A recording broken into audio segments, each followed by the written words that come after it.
ಇನ್ನೇನು ಎಕ್ಸಿಟ್ ಪ್ರಕಾರ ಇಡೀ ರಾಷ್ಟ್ರದಲ್ಲಿ NDA ಮೋದಿಜಿಯವರ ನೇತೃತ್ವದಲ್ಲಿ ಏನು ಅಧಿಕಾರಕ್ಕೆ ಬರುತ್ತೆ ಅಂತ ನಮ್ಮೆಲ್ಲರದ್ದು ನಿರೀಕ್ಷೆ ಇತ್ತು.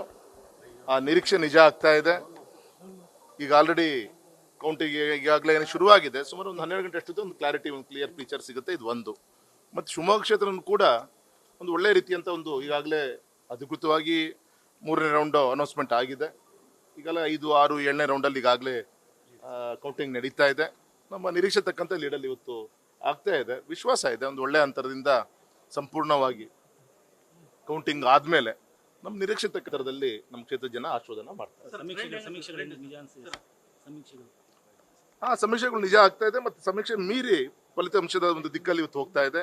ನಾನು ಕೂಡ ಇಲ್ಲಿ ಕೌಂಟಿಂಗ್ ಹಾಲಿಂದ ಹೊರಗಡೆ ಈಗ ಹೋಗ್ತಾ ಇದ್ದೀನಿ. ಮಾಧ್ಯಮದಲ್ಲಿ ಏನೇನು ಬರೆದು ನಾನು ಕೂಡ ತಿಳ್ಕೊಳ್ಬೇಕಾಗಿದೆ. ಶಿವಮೊಗ್ಗ ತುಂಬಾ ಚೆನ್ನಾಗಿ ಒಂದು ಒಳ್ಳೆ ರೀತಿ ನಮ್ಮ ನಿರೀಕ್ಷೆ ಏನಿತ್ತು ಆ ದಿಕ್ಕಲ್ಲಿ ಇವತ್ತು ಹೋಗ್ತಾ ಇದೆ.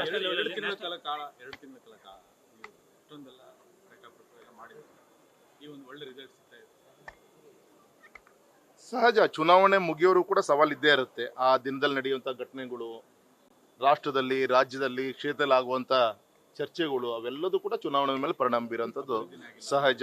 ಸೊ ಎಲ್ಲ ವಿಚಾರಗಳು ಚರ್ಚೆ ಮಧ್ಯನೂ ಕೂಡ, ಅಪಪ್ರಚಾರಗಳ ಮಧ್ಯದನೂ ಕೂಡ ಇವತ್ತು ನಮ್ಮ ಕ್ಷೇತ್ರ ಭಾರತೀಯ ಜನತಾ ಪಕ್ಷದ ಪರವಾಗಿ ಮತ್ತೊಮ್ಮೆ 4ನೇ ಬಾರಿಗೆ ಆಶೀರ್ವಾದ ನಮ್ಮ ಕ್ಷೇತ್ರ ಜನ ಮಾಡ್ತಾರೆ.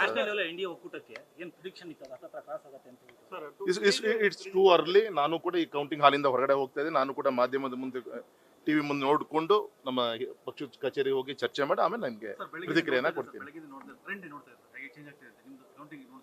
ನಾನು ಈಗಿನವ್ರಿಗೆ ಏನು ನೋಡ್ಲಿಕ್ಕಾಗಿಲ್ಲ. ನಾನು ಬೆಳಗ್ಗೆ ಬಂದು ದೇವರಿಗೆ ಕೈ ಮುಗಿದಿರೋದು ಬಿಟ್ರೆ, ಆಮೇಲೆ ಕೌಂಟಿಂಗ್ ಹಾಲಿಗೆ ಬಂದಿರೋದು ಬಿಟ್ರೆ, ಇಲ್ಲೇ ನಾನು ಎಲ್ಲ ರೂಮ್, ವಾರ್ ರೂಮ್, ಎಲ್ಲ ಕೌಂಟಿಂಗ್ ರೂಮ್ಗೆ ಹೋಗಿ ಎಲ್ಲರೂ ಮಾತಾಡ್ಸ್ಕೊಂಡು ಕಾರ್ಯಕರ್ತರನ್ನ ಈಗ ಶಿವಮೊಗ್ಗ ಕ್ಷೇತ್ರದ ಸುಮಾರು ಒಂದು 5ನೇ ರೌಂಡ್ ಹತ್ತಿರ ನಾವು ಇದ್ದೀವಿ.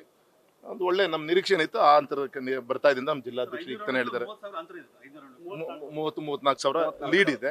ನೋಡ ಇನ್ನು ಗೆಲ್ಲುವಂತೂ ನಿಶ್ಚಿತ. ಅಂತರ ಎಷ್ಟು ಅಂತ ಗೊತ್ತಾಗ್ತದೆ.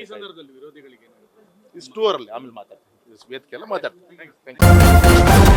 ನ್ಯೂಸ್ ಫಸ್ಟ್, ನಿರ್ಭೀತಿಯಿಂದ ನಿಮ್ಮ ಪರವಾಗಿ.